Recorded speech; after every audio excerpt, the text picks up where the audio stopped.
চা তৈরি হচ্ছে। আগে চিনি আর চা দেবো। আজকে আমাদের অরণ্যবাবুর মতামতে চাটা তৈরি হবে। চিনি অল্প দিব।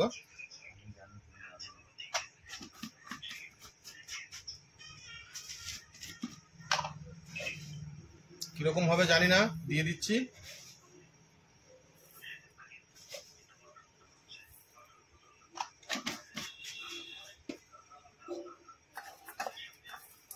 ভালোই হবে মনে হচ্ছে, রস তো সেই ফুটছে। চা পাতির গন্ধ উঠে গেছে, খুব সুন্দর গন্ধ হয়েছে।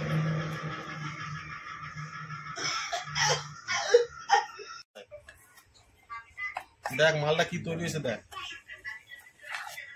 হেভি মাল তৈরি হয়েছে। দেখুন চা আর শুধু চিনি, এটা শুধু চা আর চিনির মিশ্রণ। এটা পুড়ে গেছে, গন্ধ বেড়ে গেছে পুড়ে। এর মধ্যে এবার আমরা দুধটাকে ঢেলে দেবো। পুড়ে গেল। এই আমরা বানাচ্ছি, তুই অত কথা বলছিস কেন?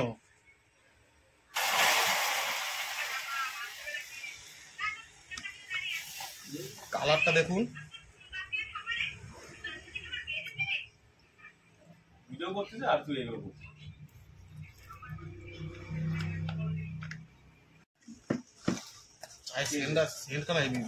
ভিডিও আছে, সুন্দর সুন্দর চায়ের সেন্ট।